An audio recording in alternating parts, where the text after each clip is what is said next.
Kore Mwapinduka and welcome to Africa Good Morning on this beautiful Tuesday morning. I'm your host, Glenora Shipura. Let's take a look at what you can expect in today's broadcast. Kenya's President William Ruto reshuffles his security team after a man breaches presidential protection during a public rally. In Senegal, political tensions deepen as President Bassirou Diomaye Faye dismisses Prime Minister Ousmane Sonko, sparking mixed reactions and uncertainty over future leadership. Uganda reports a tragic wildlife collision after a vehicle hits an elephant in Murchison Falls National Park, killing 3 people. In Benin, regional diplomacy takes center stage as Niger's Prime Minister attends President Romuald Wadagni's inauguration, signaling a possible thaw in Sahel relations. We will also be taking a look at the Zimbabwe report with Talent Gore, along with bringing you economic news. We'll be right back on the other side of this. Namibia is a land of movement, with waves that never stop reaching forward. Here, adventure is not something we search for. It is something we are born into. In every corner of this country, creativity rises, from artists, from athletes, from dreamers.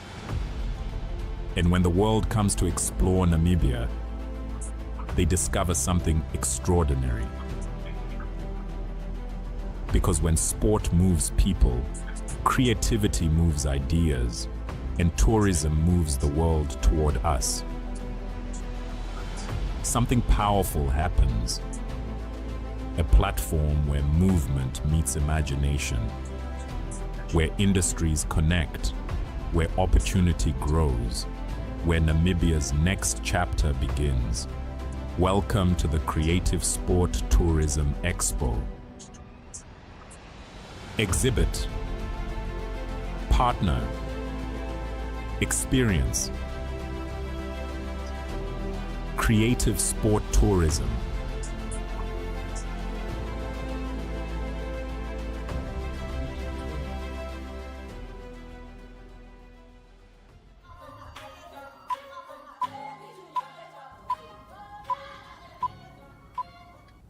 In our top stories, Kenya's police chief has ordered a major reshuffle of President William Ruto's security team after a man managed to breach multiple layers of protection during a Thanksgiving event in eastern Kenya. The incident occurred on Sunday when the man, carrying what appeared to be a Bible, climbed onto the stage and briefly embraced the president while he was addressing supporters. Security officers quickly intervened and removed him with no injuries reported. Inspector General Douglas Kanja described the breach as unacceptable and a matter of grave national concern, announcing that a new head of the Presidential Escort Unit has been appointed, while several senior officers have been suspended or placed on leave. Authorities have launched an investigation into how the individual bypassed security systems. President Ruto later downplayed the incident, telling security officers, "Leave that young man alone." The incident has raised fresh concerns over presidential security at public rallies in Kenya. Moving on, Senegal faces political uncertainty after Sonko's dismissal. Senegal is facing renewed political uncertainty after President Bassirou Diomaye Faye dismissed Prime Minister Ousmane Sonko and dissolved the government following months of tension between the two leaders. The decision has sparked divided reactions in Dakar, with some residents praising Sonko's leadership and others supporting the president's constitutional authority to make changes in government. Sonko remains highly popular among Senegal's youth, with supporters saying they will continue to back him despite his removal from office. The dismissal comes at a time when Senegal is grappling with a growing debt burden and economic pressure. Analysts say the fallout between Faye and Sonko could reshape the country's political landscape, especially ahead of the 2029 electoral cycle. Sonko, who previously resigned from parliament to serve as prime minister, is now expected to return to legislative politics, where his party already holds a strong majority. The political rift raises questions about stability and governance in one of West Africa's most closely watched democracies. Moving on, at least 3 people have been killed after a vehicle collided with an elephant in Uganda's Murchison Falls National Park.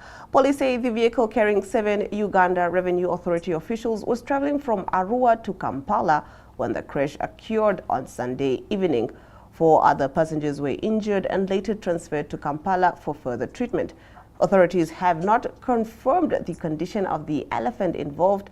Wildlife officials say such incidents are becoming more frequent as human activity and transport routes expand into protected areas. The Uganda Wildlife Authority has urged motorists to exercise caution when driving through national parks, warning that wild animals often cross roads unexpectedly.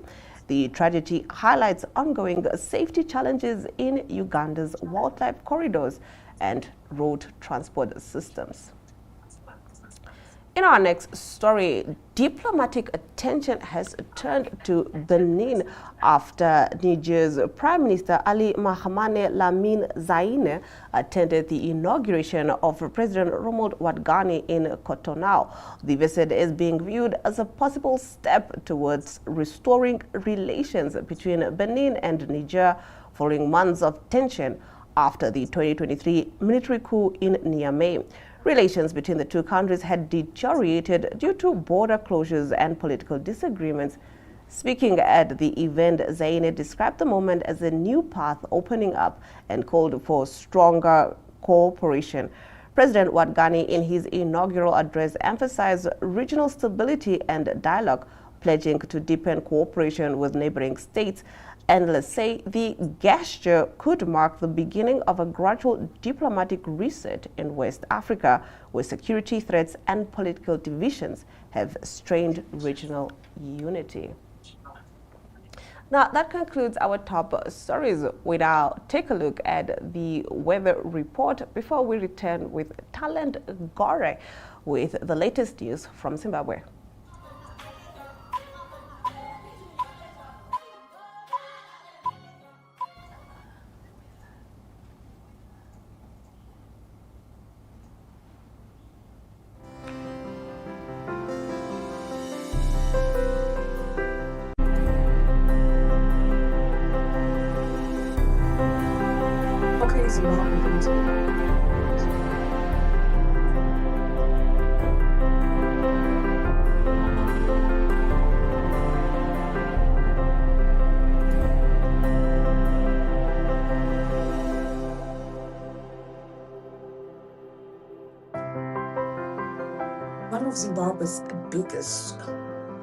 One of Zimbabwe's biggest supermarkets, OK Zimbabwe Limited, has suspended all salaries and wages with immediate effect.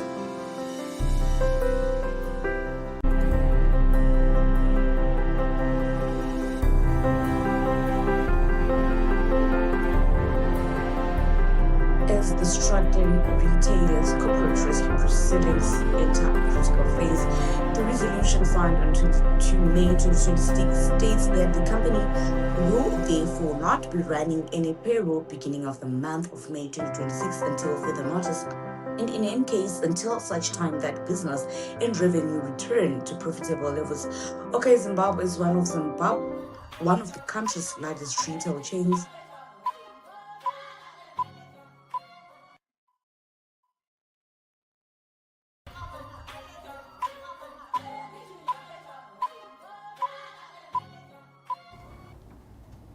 We now swing over to the House of Stone, where Talent Gore brings us the latest news. Good morning, Talent. Good morning, Glenora, and good morning to all our viewers. Talent, now getting into your first story, I understand that Zimbabwe's biggest supermarket, OK Zimbabwe, tells workers no salaries until business recovers. What exactly is going on? Yes, one of Zimbabwe's biggest supermarkets, OK Zimbabwe, has suspended all salaries and wages with immediate effect as the struggling retailer corporate rescue proceedings enter a critical stage. The resolution, which was signed on 22 May 2026, states that the company will therefore not be running any payroll beginning of the month of May 2026 until further notice, and in any case until such time that business and revenue return to profitable levels. OK Zimbabwe is one of the country's largest retail chains with outlets across Zimbabwe. The company has been grappling with declining revenues and operational pressures that culminated in the corporate rescue filing earlier this year. The company is in practice asking workers to work for free. OK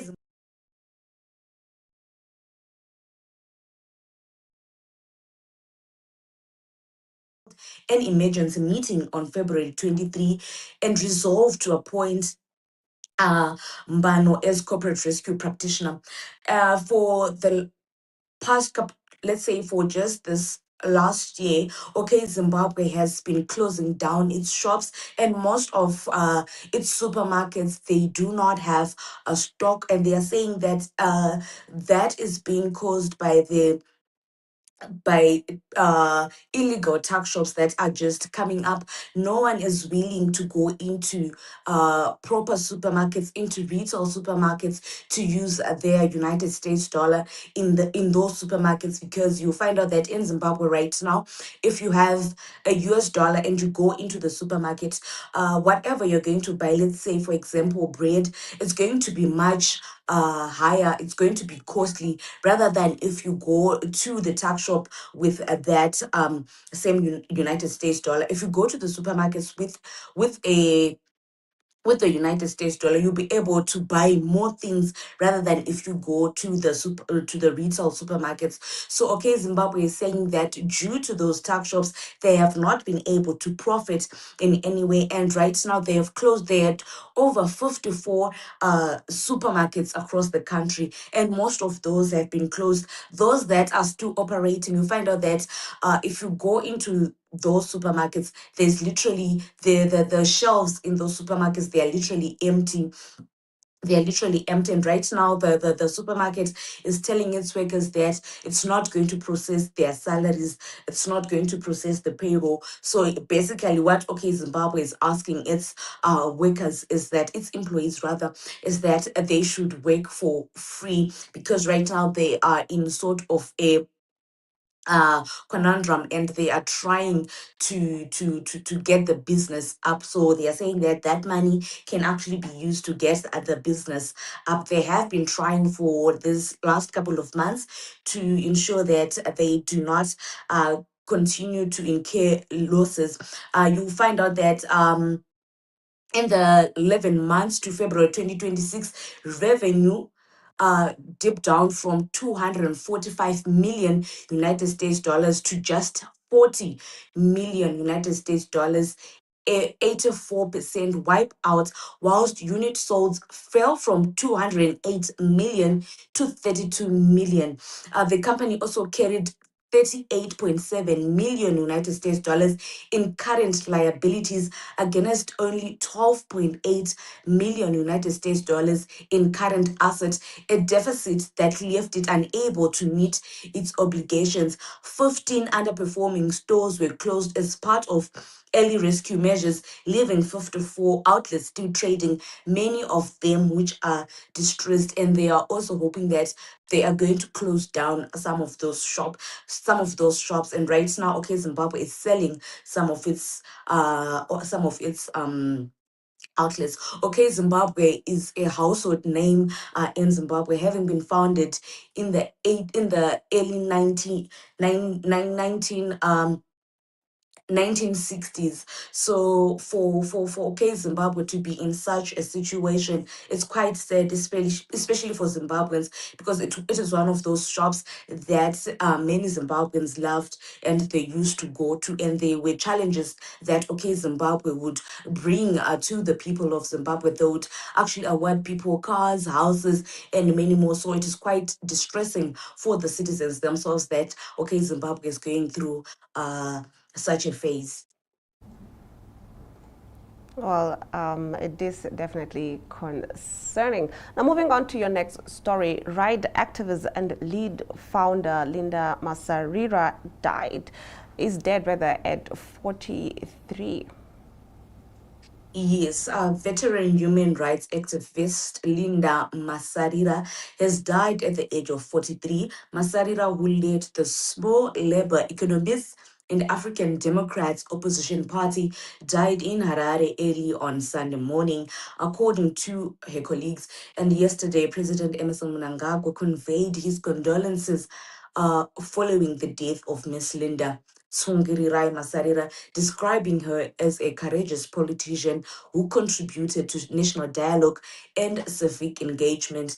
In his condolence message, President Mnangagwa said her passing was a loss not only to her family, but also to the nation and women across the country. Masarira had been battling poor health for some time, but recently appeared to be on the mend. She entered politics first as a member of the People's Democratic Party, then led by advocate Tendai Biti, before serving as spokesperson for the Thokozani Kupe-led Movement for Democratic Change. She founded LEAD in April 2019, and in 2023 she wanted to run for president, but she failed to run for presidency after the Zimbabwe Electoral Commission raised nomination fees from 1,000 United States dollars to 20,000 United States dollars, and she could not pay that amount, but she wanted to run for presidency. So before she used to activate, she was an activist for women's rights and poor working conditions for employees and also for the young girls and children. So it was quite sad that Zimbabwe has lost such an activist at such a young age.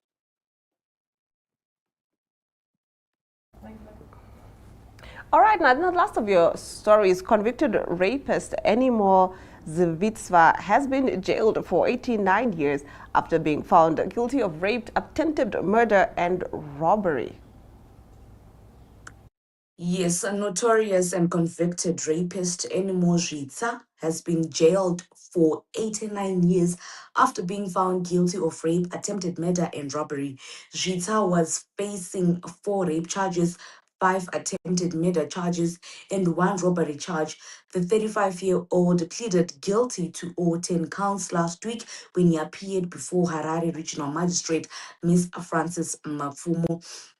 Zvitsva caused mayhem in Guruwe, where he resided, and he was going on a spree of killing people and also raping.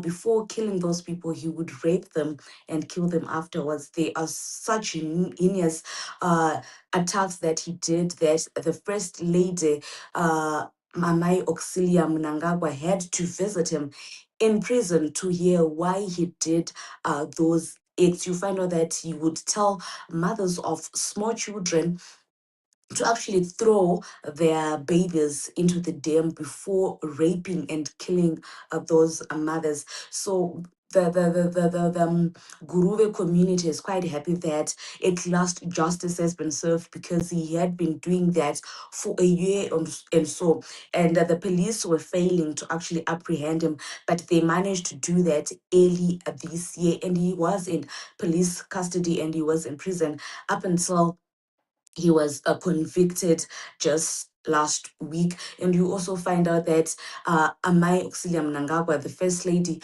also went to his to the courts to hear his proceedings, and when he was convicted, she would visit him and to actually understand what was happening and why he was doing such acts.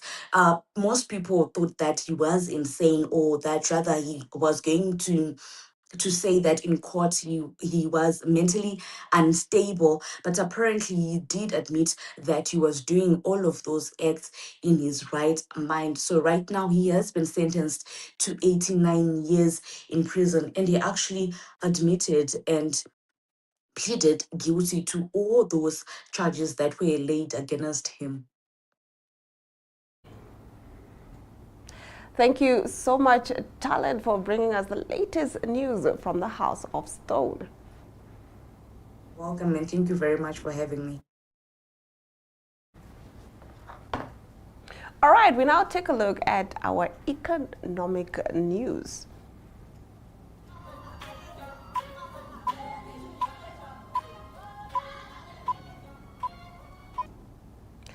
Getting into our economic news, Royal Air Maroc has suspended 12 international routes due to rising jet fuel prices and declining demand.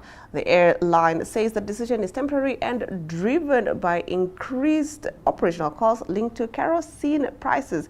Affected routes include destinations from Casablanca to Kinshasa, Brazzaville, Yaoundé, and Libreville, as well as European routes from Marrakesh to Lyon, Marseille, Bordeaux, and Brussels, and from Tangier to Malaga and Barcelona.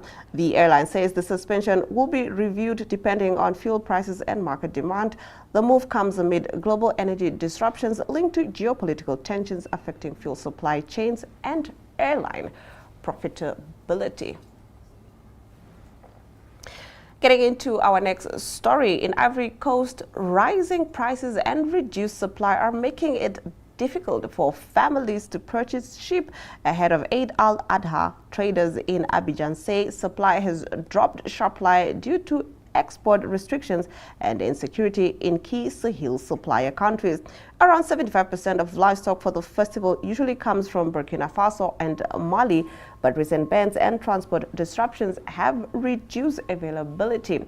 Some traders say supply is down by half compared to last year, pushing prices higher across markets. Many buyers are struggling to afford animals as living costs remain high. Authorities say efforts are underway to boost local production, although domestic livestock is smaller and less preferred for religious celebrations. We now take a look at the financial indicators.